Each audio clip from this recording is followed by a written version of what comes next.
Ladies and gentlemen, we are about to start the session, so may we ask you to please take your seats quickly.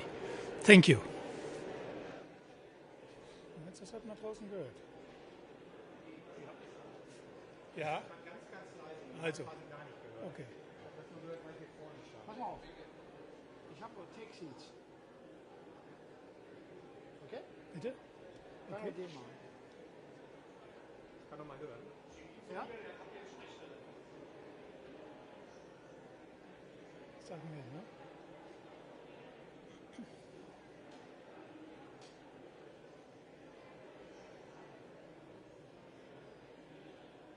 Gibst du mir ein Signal?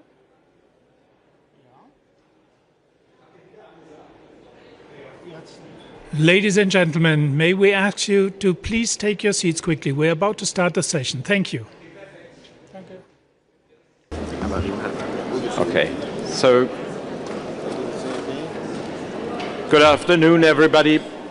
Welcome Once again,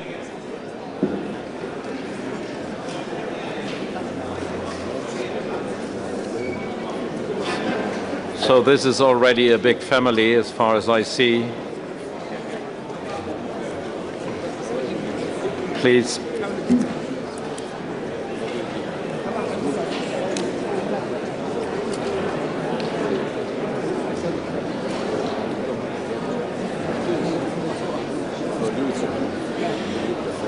Yes, ladies and gentlemen, excellencies, colleagues, distinguished guests. Today we are gathered not for a pleasant occasion, not for a ceremony. Rather, we are gathered here because at this very moment, the conflict in Sudan, now nearing its third year, is raging. A war waged with utmost brutality against the people of Sudan. Over the past 3 years, it has caused the greatest humanitarian catastrophe of our time. We all know the numbers of displaced persons, the reports of war crimes, the pictures reflecting the horror that the people of Sudan are living in. And yet we have to reconsider. Behind every number, within every report, and on every picture is a human being. They have names, they have identities, and they once had plans for their future.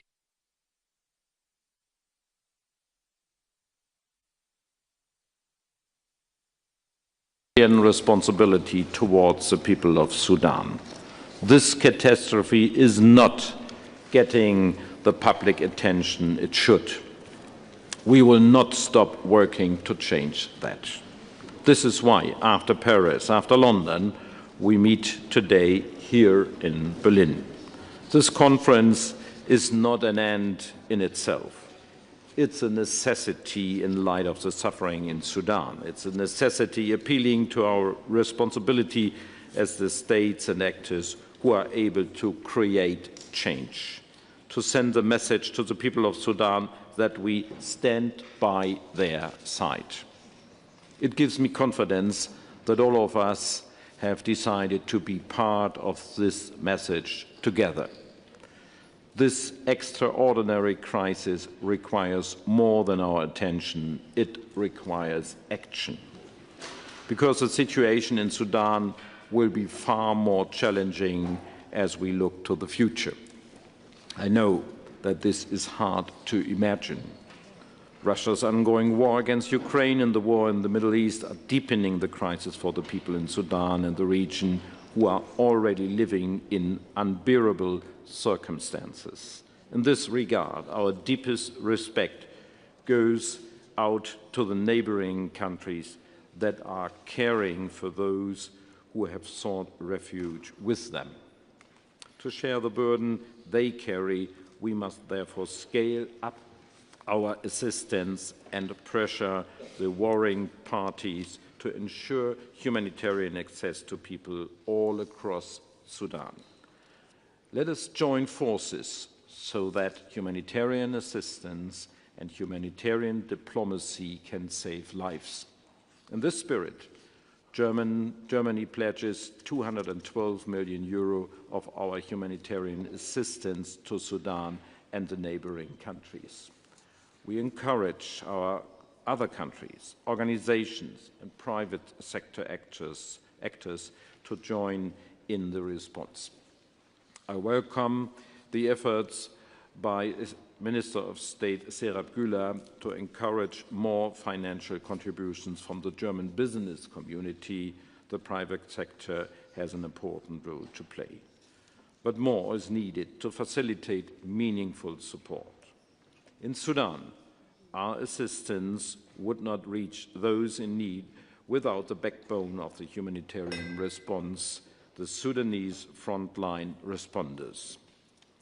There would be no support to the people in need without their commitment, without them risking their lives between front lines on a daily basis. It is on us to strengthen this backbone and scale up their vital support to people across Sudan through our political and humanitarian support. Looking around, I'm really grateful that all of you are here. Thanks to your commitment, this can become much more than a productive meeting. It can become a moment of hope for the people of Sudan. Let us seize this moment together. Thank you so much, ladies and gentlemen, and I would now like to invite the co-hosts of our today's meeting. First of all, it's my honor to hand over to Mahmoud Ali Yusuf, Chairperson of the African Union Commission, for his opening remarks. Please, Mahmoud. Excellences, Mesdames et Messieurs, tout le monde s'accorde à dire que la situation humanitaire au Soudan est l'une des plus désastreuses dans le monde à l'heure actuelle. Le Soudan semble quitter le champ d'intérêt de la communauté internationale en raison de la crise au Moyen-Orient. Il est essentiel de refocaliser notre attention sur cette crise. Certes, les besoins humanitaires sont connus. OCHA a déjà estimé à 2,2 milliards de dollars les besoins pour le Soudan cette année seulement. Excellences, Mesdames et Messieurs, l'Union africaine, on appelle donc à la solidarité internationale pour qu'enfin on puisse apporter les solutions aux besoins humanitaires de ce pays qui est en train de sombrer dans un chaos et dans une anarchie généralisée. Excellences, Mesdames et Messieurs, la Commission de l'Union africaine n'a certes pas beaucoup de moyens, mais nous voulons annoncer ici, à titre symbolique, 1 million de dollars comme contribution à l'effort collectif que nous allons entamer cet après-midi pour répondre à ces besoins humanitaires du Soudan. Le processus de médiation de l'Union africaine se poursuit. L'Union africaine continue à jouer le rôle de catalyseur des initiatives de paix. L'Union africaine remercie aussi l'Allemagne pour avoir remis la crise soudanaise au centre de l'agenda international. Mesdames et Messieurs, en définitive, plus cette crise perdurera, plus son impact sur la sécurité et la stabilité de tous les pays voisins du Soudan sera une grave, je dirais, conséquence suite donc à cette crise qui aujourd'hui a fauché la vie de dizaines de milliers de gens et a déplacé des millions d'entre eux. Je ne voudrais pas être long sur ça. Je crois qu'aujourd'hui, la parole doit être donnée à cette communauté internationale dont on attend beaucoup. Et, Monsieur le Ministre, je vous remercie encore pour votre leadership dans le cadre de cette conférence. Merci. Merci beaucoup. And please allow me now to invite my colleague Jean-Noël Barrot, Minister of Europe and Foreign Affairs of France, to deliver his opening address. Cher Jean-Noël. Merci beaucoup, cher Johan, Mesdames et Messieurs et chers amis. Nous nous retrouvons aujourd'hui dans le sillage des conférences de Paris et de Londres. Une fois de plus, nous nous retrouvons car le conflit au Soudan se poursuit, car les frappes de drones, les massacres, les déplacements forcés et la famine se poursuivent. Face à ce drame fait de corps meurtris et de destins brisés, la France mobilisera cette année 44 millions d'euros pour soutenir les populations civiles au Soudan et les réfugiés dans les pays voisins. Cette contribution portera les efforts de la France à 275 millions d'euros depuis le début de ce conflit. Je salue les contributions de chacune et chacun d'entre vous. Elles témoignent de la gravité de la crise soudanaise. Il est aussi essentiel que nous sachions nous montrer unis pour obtenir des parties au conflit, qu'elles cessent de prendre pour cible les travailleurs humanitaires, ce qui, je le rappelle, constitue un crime de guerre, et qu'elles cessent d'imposer des entraves bureaucratiques à l'acheminement de l'aide, qu'elles maintiennent ouverts les accès humanitaires transfrontaliers. Je pense en particulier au passage d'Adré entre le Soudan et le Tchad. Avec cette conférence, nous répondons de nouveau à l'urgence humanitaire. Mais je sais toutes les attentes du peuple soudanais à notre égard. Je les ai entendues. Je les ai d'abord entendues dans la voix des réfugiés à Adré. Je les ai entendus ensuite dans celle d'une vingtaine d'acteurs de la société civile soudanaise que j'ai reçus hier à Paris. Leur message est le même. Nous, les acteurs internationaux, devons créer un environnement international propice à la résolution du conflit. C'est pourquoi nous appelons à la fin de l'alimentation des combats par des acteurs étrangers. Le temps est venu de mettre un terme à ces actions cyniques. Le temps est venu d'étendre l'embargo sur les armes des Nations Unies à l'ensemble du territoire soudanais.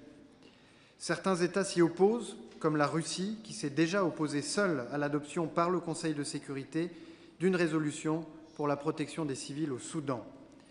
Cette attitude irresponsable rappelle, s'il le fallait, l'hypocrisie de la Russie au Soudan et dans le reste de l'Afrique. Au Soudan comme ailleurs, nous proposons, avec nos partenaires, une autre voie, celle du respect du droit international et des aspirations exprimées par les peuples. Et je veux parler aujourd'hui aux Soudanaises et aux Soudanais. Aux forces armées soudanaises et aux forces de soutien rapide, je le redis, il existe une alternative à la guerre. Vous devez vous engager publiquement dans la voie de la négociation et de la paix, d'abord en concluant la trêve proposée par le Quad.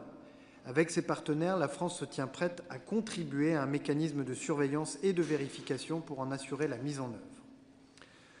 Aux civils, je le répète, nous n'oublions pas vos appels pour la liberté, la paix et la justice, lancés au cours de la révolution de décembre 2018.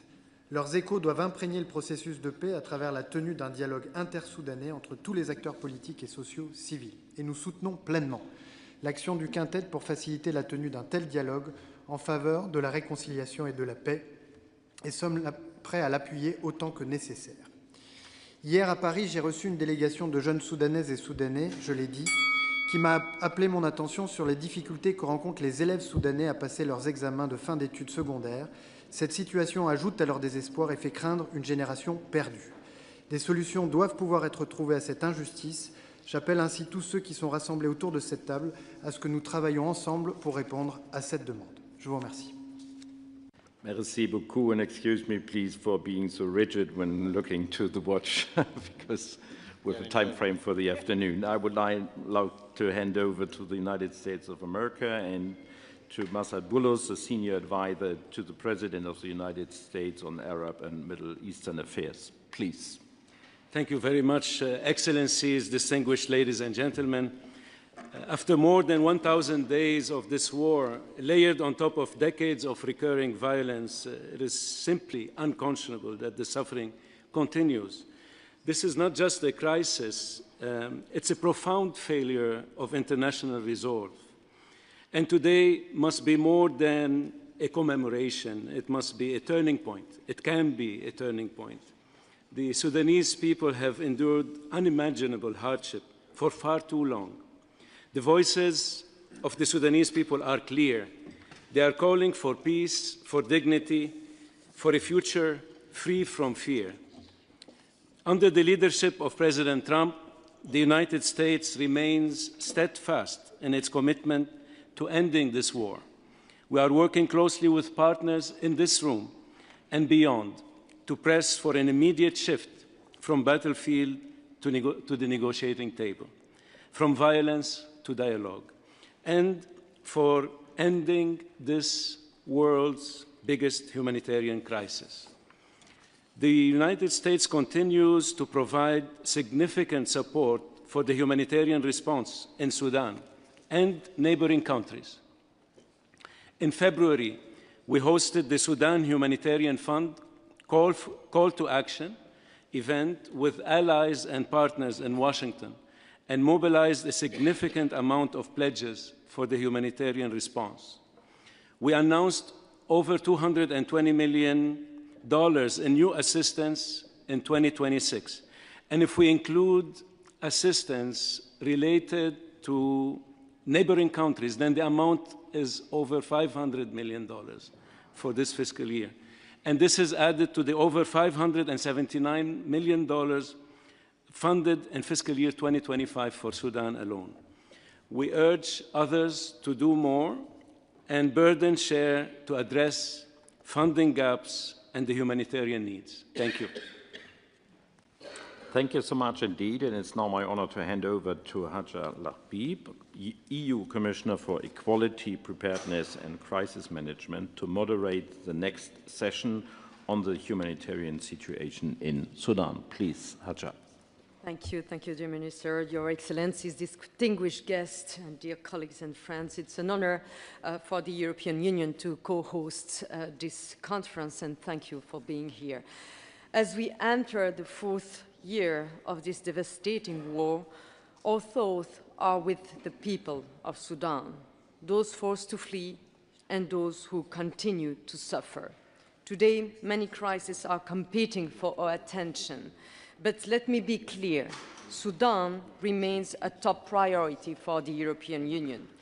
Over 33 million people in Sudan need assistance, a staggering number. Sudan now tops every crisis ranking. The largest humanitarian crisis, the largest displacement crisis, and one of the worst hunger crises in the world. It is also one of the deadliest conflicts. Estimates range from 50,000 to over 150,000 people killed. And this is also a gender emergency. As one of our partners recently told me, the war in Sudan has a face, the face of a woman. Being a woman should not mean being a target. Yet, women and girls face extreme risks. Sexual violence is widespread. Rape is used as a weapon of war, and they are hit hardest by hunger and most at risk when displaced. Sudan is also a protection crisis. Both parties continue to harm civilians and violate international humanitarian law and human rights law. Ladies and gentlemen, in Sudan, war is not just fought on battlefields. It is fought on streets, houses. It is fought against civilians. We are shocked by the horrors in Al-Fashir, but it was not the first time. Remember Zamzam. Remember Janina. We have a collective responsibility to make sure this never happens again. But while we push for accountability, we cannot ignore what is happening right now. Siege tactics in Al-Fashir, Dwelling, and Kadugli, drones and rockets hitting food trucks and warehouses. Drones are changing the face of this war. In the past 3 years, more than 2,000 people have been killed in attacks on health facilities. The latest tragedy, a drone attack on a teaching hospital in Al Dain in East Darfur, killing over 60 people, including 13 children. We condemn strongly and clearly all violence against civilians and all violations of international humanitarian law. Deliberate attacks on critical infrastructure are devastating lives, and this must stop. The European Union has launched an initiative to protect critical infrastructure. The goal is very simple: to turn legal obligations under international humanitarian law into concrete action. We are discussing a draft memorandum of understanding with both parties. It makes one thing clear: civilian infrastructure must not be targeted. Let me now turn to the first panel, which I'm very honored to chair. It will focus on supporting Sudanese mutual aid.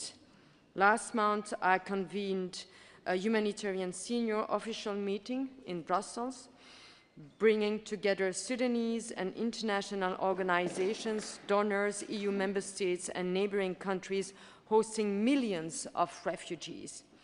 One thing stood out: the strength of Sudanese mutual aid. I heard directly from Sudanese first responders their courage, their sacrifice. They are not just victims, they are the backbone of the response, the quiet heroes of Sudan. And we must support them in every possible way. Thank you. And before handing over to our first speaker of the day, I invite you to watch a video statement by the UN Secretary General, Antonio Guterres. Excellencies, distinguished partners, I thank the co-hosts of this vital conference, Germany, the African Union, the European Union, France, and the United Kingdom, Today marks 3 years since the war in Sudan began. It is a tragic milestone in a conflict that has shattered a country of immense promise and created the world's largest humanitarian crisis. Nearly 34 million people inside Sudan now need humanitarian assistance. More than 4.5 million have been forced to flee across borders. And credible allegations of the gravest international crimes continue to emerge. Women and girls have been terrorized and systematic sexual violence has prevailed. Families and communities have been devastated by bombardments and drone strikes. Humanitarian and commercial lifelines have been shocked off, and famine has taken hold in what was once a breadbasket for the region.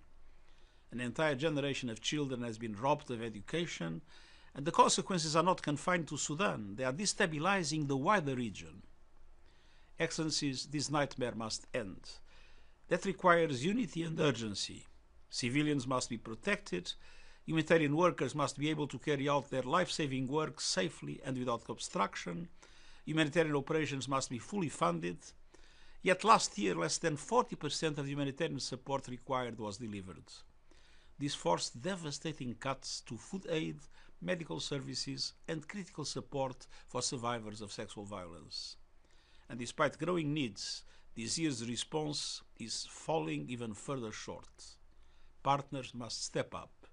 But let's be clear, funding alone cannot substitute for peace. An immediate cessation of hostilities is essential. External interference and the flow of arms that fuel this war must finally end, and a credible path must open towards an inclusive, civilian-led political process that reflects the aspirations of the Sudanese people. The United Nations is committed to work with you to deliver life-saving aid today and to help build a better future tomorrow. Once again, thank you for coming together in solidarity with the people of Sudan. And following these very inspiring words, I now give the floor to Antonio Tajani, Minister of Foreign Affairs and Deputy Prime Minister of Italy. Please, Antonio, you have the floor. Thank you very much. Italy is here today with a clear message. The conflict in Sudan cannot be forgotten and must be solved quickly. We call for an immediate ceasefire and for the restart of an inclusive dialogue. Sudan must return the path of peace and growth. Dialogue is the only one solution for the country and the region. At a time when Pope Leo is on an important pastoral visit in Africa, we share his call for peace in all conflicts. We strongly condemn attacks against civilians, humanitarian workers, refugee camps, and civilian infrastructures. The international community must speak with only one voice. Italy strongly supports the work of the United States, Egypt, Saudi Arabia, and the United Arab Emirates to end this war. Tomorrow I will be on mission in Beijing. I will raise strongly the need for China to engage more for peace and international stability. It's also key to ensure the full respect of freedom of navigation, also to allow humanitarian aid to reach people in urgent need. We are very concerned that other crises could complicate even more the humanitarian situation in Sudan and in Africa, with a crucial focus on Sahel. The increase in energy prices of the basic goods, such as cereals, risks to have a terrible impact on the region. Africa is an absolute priority for the Italian government, and we are in the first line with the continent with initiatives like the Mattei Plan. To build partnership for shared growth, in this effort the private sector plays a crucial role. In Sudan, we launched many initiatives for more than 180 million euros, but we know that it is crucial to do more. For this reason, at the end of 2025, I launched Italy for Sudan, based on the model of Italy for Gaza. With Italy for Sudan, we bring together all the strengths of the Italian system, institutions, companies, NGOs, civil society, and international organizations. With this mechanism, we already delivered more than 130 tons of humanitarian aid to Port Sudan by air and by sea. We allocated 6 million for emergency actions, especially for food, 5 million to FAO to support farmers, 1 million to the Red Cross to provide clean water in Darfur. I am pleased to announce that today, We will allocate a new package of €30 million for the new project in Sudan and neighbouring countries. We will focus on the three areas: health, education and agriculture. To support our strong shared commitment, we want to make available the experience we have developed with Italy for Sudan. For this reason, I intend to organise in Italy with Germany a meeting focused on humanitarian assistance for the population displaced within the country and the neighbouring countries. The goal is to send a strong political message to contribute to a political solution to the Sudanese crisis and to bring peace and stability in the region. Let me be clear. It's crucial to reach as soon as possible a sustainable ceasefire and an inclusive dialogue. Today, on the tragic anniversary of the start of this conflict, we must speak, I underline, with only one voice to send a clear message: dialogue for achieving peace. Sudan, its young people and its children must not be forgotten. Thank you very much. I want to thank Germany for having us here today. I count on Italy, count on the Italian government to be part of the solution of this incredible war in Africa. Thank you, Excellency. And now I give the floor to the Deputy Minister of Foreign Affairs of Saudi Arabia, Al-Khariji. Please, you have the floor. شكرا سيد الرئيس. سأكون مختصر للغاية في هذه الكلمة. أؤكد أن المملكة ستستمر في دعم السودان من خلال الدعم الإنساني ومن خلال شراكاتها مع منظمات الأمم المتحدة، ونعلن من خلال هذا المؤتمر التزامنا بتقديم 145 مليون دولار تشكل 5% من خطة الاستجابة الإنسانية للسودان، يضاف إلى ما تم تقديمه سابقا من مركز الملك سلمان للأعمال الإنسانية والذي يقدر ب 133 مليون دولار. وشكرا.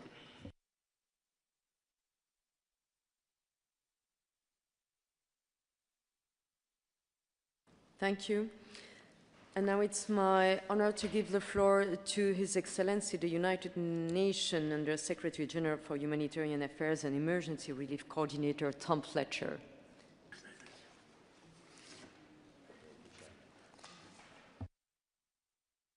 Thank you, Commissioner Habib, and thank you to our hosts. And as you have heard from the Secretary General and others, this conference marks a grim and chastening milestone for us all.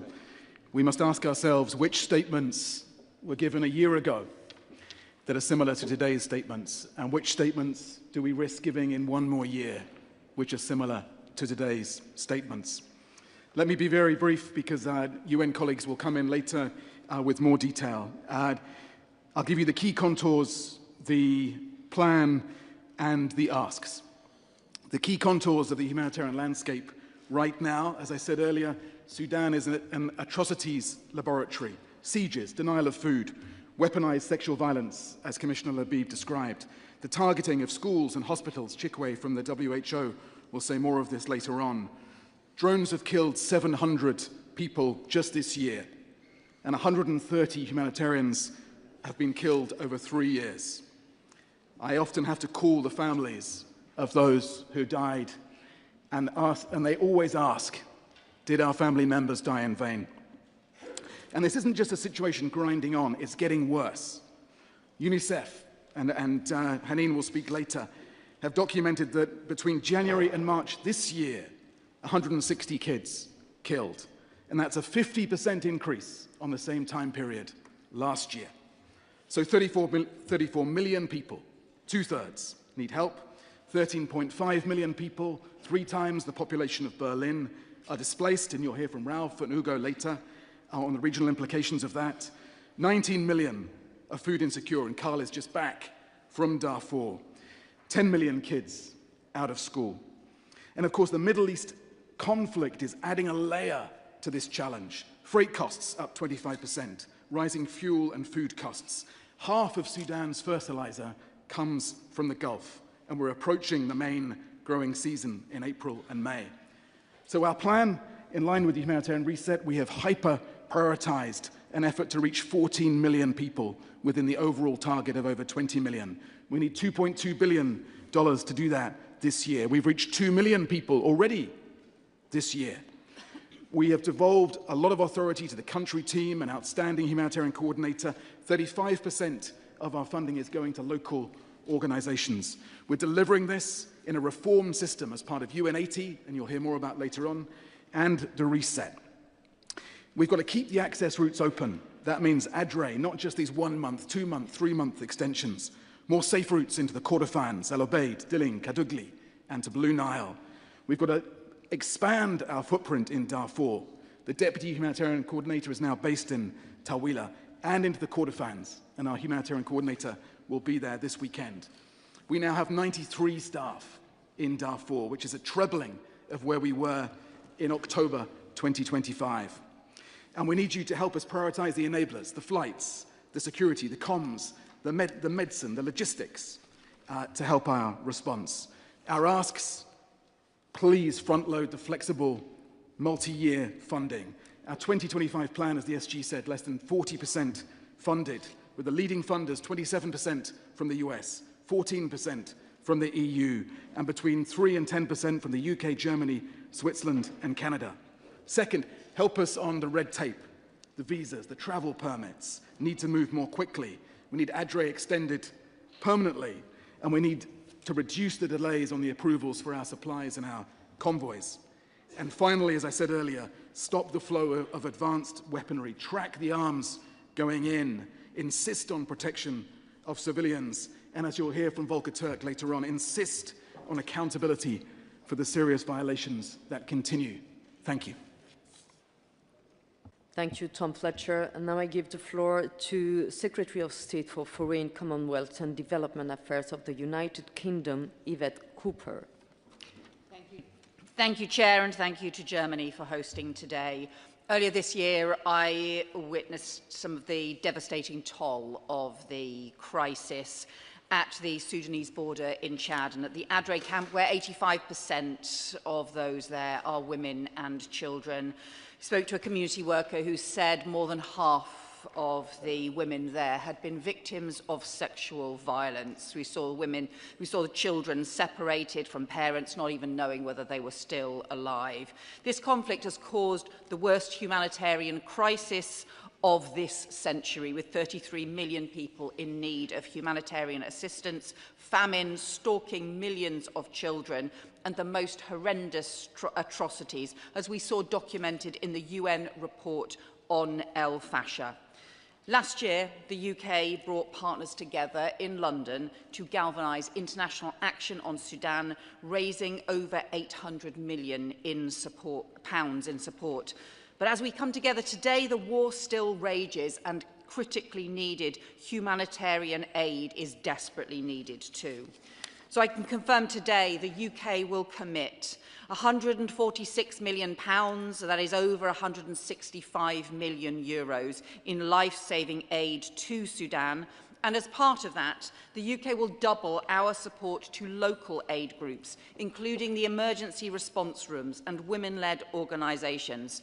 People like the emergency responders I met who have started running community kitchens to provide food and support, but have built that to provide other services too, or the incredible group of Sudanese women who set up a makeshift support centre at the edge of a refugee camp for women who've suffered sexual violence and children beset with trauma. But humanitarian support won't ease the suffering if it cannot get through. And it is truly shocking and disgraceful the way we've seen the SAF and RSF and different armed groups continuing to weaponize access to aid, maintaining restrictions and attacking aid workers. And the humanitarian aid will not get through if we do not ensure that we get to an immediate ceasefire with the end to the atrocities, so that we can have a sustained, inclusive and lasting peace. That means pressure on the warring parties. It also means pressure to end the weapons flows, the financial and gold networks that are underpinning this crisis too. We have to build stability and security for the Sudanese people, not the chaos and collapse that we have seen, and we have to support them for their future. I finished with the words the women in ADRE said to me. They said the world must listen to the women of in the ADRE camp, not the military men who continue to pursue this conflict. Thank you. Thank you, Yvette Cooper, for this strong statement and strong pledge as well. Now I give the floor to Cecilia Thiam, Director of the International Non-Governmental Organization Forum, followed by Hajuj Kuka, representative for the emergency response rooms. But first, Cecilia Thiam, please, the floor is yours. Thank you very much, Excellencies, esteemed colleagues, and thank you very much for the opportunity to be here today and to speak. I'd like to focus a little bit on what those before me have said around humanitarian access. In Sudan, it's not just difficult, it's deliberately constrained. It's not purely administrative, it's deeply political. Access constraints fall into four main categories. The physical ones, marked by active conflict, sieges, and destroyed infrastructures. Administrative, as colleagues have said previously, around permits, registration, and dual systems. Security-related, as colleagues have also mentioned, marked by attacks on aid workers and convoys delivering critical aid. And political, with interference and the instrumentalization of aid. All of these result in delayed, reduced, or blocked aid, especially in areas with the highest needs. In addition to these obstacles, humanitarian space continues to shrink as authorities increasingly harass aid workers, impose restrictions on local responders, including through administrative interference, and humanitarians continue to be targeted. INGOs in Sudan have compiled a list of actions that, if implemented in a coordinated manner by member states, across capitals can positively influence the protective environment for civilians in Sudan and enhance the operational environment for humanitarian aid. We've called this a menu of commitments, which I think many of you will have heard referenced already. It was also discussed during the senior officials meeting. And it focuses on four pillars, two of which I'll quickly mention right now. The first is on the protection of civilians, specifically on the safe movement of civilians, on preventing conflict-related sexual violence, and on the protection of civilian infrastructure. To this end, some of the concrete asks that we have for member states are to support the Atrocity Prevention Coalition, and in line with what the EUSR is doing on civilian infrastructure, to pressure parties to adopt a no-strike policy. In terms of access, we are, again, noting that it's deeply political and are requesting the neutrality of aid, continued enabling environment, and the protection of humanitarian movements, specifically through a simplification window in advance of the impending rainy season to facilitate the prepositioning of critical humanitarian assistance, to move from permission-based movements to notification-based movements, and to issue blanket guarantees for the delivery of critical assistance. Similarly to what colleagues have said, funding is important, but it's not enough. Condemnation of violations of IHL are not enough. We need political and diplomatic action, and we need it today. Thank you. Thank you, and I give the floor to Hajuj Kuka from Emergency Response Room, followed by Ahmed Abderrahman, Director of Operations of MSF. It's a huge deal to have us here today, so we thank you deeply for listening to us. I and many other volunteers from the Emergency Response Room have been volunteering for over 1,000 days. I'm here before you to present over 100 members that we lost while working in the communal kitchens, in hospitals and clinics, in children's centers, or struggling to get needed resources from the markets. Representing over 26,000 coordinating members throughout Sudan, mostly Generation Z and women. We represent mutual aid, good governance, and solidarity economy. Our principles are transparency, equality, participation, and accountability. But one of our most valuable adherence is to neutrality and solidly resisting any pressure to be part of anything remotely political, including an opinion on how this war needs to end. Let's make it very clear. We have and will continue to provide humanitarian aid, life-saving, and recovery as long as our community need it. Despite if this war ends or not, we will continue working. We do not need permission, and we have proven that. We have proven that organized mutual aid, planned and implemented by the communities themselves that need it, can create miracles like evading the total outbreak of famine, which we succeeded to do together. This was possible through solidarity and partnership with Sudanese diaspora, with numerous donations from individuals around the world, with local international NGOs, with UN agencies and international donors. It's amazing to celebrate the ERs today.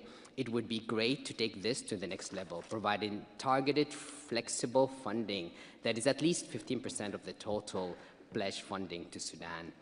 and also to provide advocacy to protect the volunteers and to make us continue working. The ERs are the roads that grew in the concrete. And let's all recognize that our volunteers represent hope for Sudan in the day after the war. So let's find ways to raise their capacity so they can build a diverse, beautiful, democratic Sudan. Thank you. Thank you, Hajj Kuka. And now I give the floor to Ahmed Abderrahman, Director of Operation of Médecins Sans Frontières, and followed by Hind Al-Taif, Coordinator of the Women's Office of the East Nile Emergency Response Room. Dear Chair, as the war in Sudan enters its fourth year, the warring parties continue to show a shocking disregard for civilian lives. Between January 24 and November 25, MSF treated 4,000 survivors of sexual violence in Darfur. 1 in 5 were children under the 18 years old. Shockingly, 41 under the age of 5. 97% in North Darfur reported that the perpetrator were armed men, majority identified as RSF. Aerial attacks continue to kill and injure. Since February, MSF has treated around 400 people due to drone strikes in various areas of Sudan and eastern Chad. Medical facilities are not spared. On 20th of March, the hospital in Ad-Dain was attacked by SAF, killing 64 people, including 15 children. On 2nd of April, Al-Jabalain Hospital was attacked by RSF, killing 10 people, including 7 medical staff. These are not isolated events. During 3 years of war, MSF documented 100 violent incidents targeting its staff, vehicles, and supplies. Humanitarian access remains severely restricted. In Kordofan, access to besieged areas such as Kadugli and Delej is entirely blocked, and access to North Kordofan remains heavily restricted. Thousands, if not millions, remain out of reach of any assistance. MSF have witnessed recurrent outbreak of deadly yet preventable diseases across Sudan, highlighting a collapse of health services and vaccination program. In 2025, we treated 12,000 patients for measles, 42,000 for cholera. Looming rainy season will make this dire situation worse. Actions are urgently needed. We call on the parties to the conflict to adhere to Jeddah Agreement and international humanitarian law, including protection of civilians and the facilitation of unhindered access of humanitarian response. We call on the United Nations, all member states, especially the Quad, to take concrete action to remove all obstacles to humanitarian access. Humanitarian assistance cannot substitute for lack of protection. We call for an immediate end of violence against civilians, attack on hospitals and on healthcare workers. Thank you. Thank you, and I will give the floor to Hind Al-Taif, Coordinator of the Women's Office of the East Nile Emergency Response Room. شكرا جزيلا على هذه الفرصة، ويسعدني أن أكون هنا اليوم. في ظل الواقع الإنساني المعقد في السودان، لا يمكن الحديث عن الحرب دون الوقوف عند الدور المحوري الذي تلعبه النساء. فالنساء لا يتحملن فقط العبء الأكبر كضحايا للنزاع، بل يقفن أيضاً في الصفوف الأمامية كفاعلات رئيسيات في العمل الإنساني، لنجد أنهن الأكثر تضرراً، ولكنهن أيضاً الأكثر استجابة. يتحملن مسؤولية رعاية الأسر في ظروف قاسية، وفي الوقت ذاته يقودن جهود إنقاذ المجتمع، سواء عبر توفير الغذاء أو الدعم النفسي أو تنظيم المبادرات المحلية. لذلك من الضروري تجاوز الصورة النمطية التي تختزل النساء في خانة الضحية، والاعتراف بهن كقوة فاعلة وأساسية في الصمود وإعادة البناء. كما يبرز بشكل لافت الدور الحيوي للنساء المتطوعات اللواتي قدن مبادرات مجتمعية في غاية الأهمية، مثل التكايا وغرف الطوارئ وشبكات الحماية المحلية. ولم يقتصر دورهن على الدعم اللوجستي أو الإغاثي، بل كن في صميم التنظيم والاستجابة، حيث ابتكرن غرفاً نسائية داخل هذه الهياكل لتقديم خدمات متخصصة للنساء والفتيات والأطفال. هذه الغرف وفرت مساحات آمنة، وقدمت دعماً نفسياً واجتماعياً وخدمات حماية، واستجابت لاحتياجات حساسة مثل الرعاية الصحية الأساسية والإحالة في حالات العنف. هذا الابتكار يعكس فهماً عميقاً لاحتياجات المجتمع، وقدرة عالية على التكيف والعمل تحت ضغط شديد. من هنا تقع على عاتق الجهات المانحة مسؤولية إعادة التفكير في آليات الدعم، بما يضمن وصول الموارد بشكل مباشر إلى المستفيدين الحقيقيين، وعلى رأسهم هذه المجموعات النسائية الفاعلة. نحن بحاجة إلى تمويل مرن يعترف بدور النساء ويستثمر في قيادتهن، تمويل سريع الاستجابة ومستدام ويستند إلى مبادئ الشفافية والعدالة، بما يعزز الثقة ويضمن تحقيق أثر ملموس على الأرض. في النهاية، إن تمكين النساء ودعمهن ليس فقط مسألة إنصاف، بل هو مدخل أساسي لتعزيز صمود المجتمعات وبناء مستقبل أكثر استقراراً في السودان. شكراً جزيلاً لكم. Thank you very much, Hind Altaif, to underline the critical role of women volunteers and women in general. And now I give the floor to Secretary of State for International Development of Canada, Randeep Sarai. Hello, bonjour. Sudan stands at the most severe and devastating, as one of the most severe and devastating conflicts in the world today. After 3 long years of prolonged conflict, civilians continue to bear the brunt. More than 13 million people have been forcefully displaced, more than 21 million are facing acute hunger, and more than 33 million people are in urgent need of humanitarian assistance. There's credible evidence that starvation is being used deliberately as a method of war. Families have been deprived of their rights, freedoms, and the basic necessities of survival. Women and girls have described sexual violence as an inescapable reality. What we are witnessing is a profound disregard for human life. Today, Canada is announcing more than $120 million in new international assistance to support the people of Sudan and neighboring countries. This includes more than $94 million in humanitarian assistance for crucial life-saving aid such as food, health, nutrition, protection, shelter, water, and sanitation in Sudan, South Sudan, and Chad, as well as $25 million in development assistance to Sudan, which includes $18 million to Save the Children Canada to deliver safe, quality schooling for more than 60,000 girls and boys and to keep children safe from violence, exploitation, and trauma. This funding is in addition to the $7 million for UNFPA to expand sexual and gender-based violence prevention and response services to Darfur and Kordofan, and $1.25 million in peace and stabilization assistance. Canada believes that when people are suffering, we don't look away. We urge all parties to work to cease hostilities and end the war. We commend ongoing peace efforts to bring the parties together in a meaningful dialogue towards a peaceful resolution. And Canada continues to call for safe and unimpeded humanitarian access, an agreed ceasefire, and a credible path forward toward a civilian-led, lasting peace. The people of Sudan deserve a future, one defined by safety, dignity, and hope. Thank you. Merci. Thank you, Excellency. And now I give the floor to the Minister of Foreign Affairs of the Kingdom of Norway, Espen Barth Eide. Thank you, Hadia. Thank you to Germany for convening us.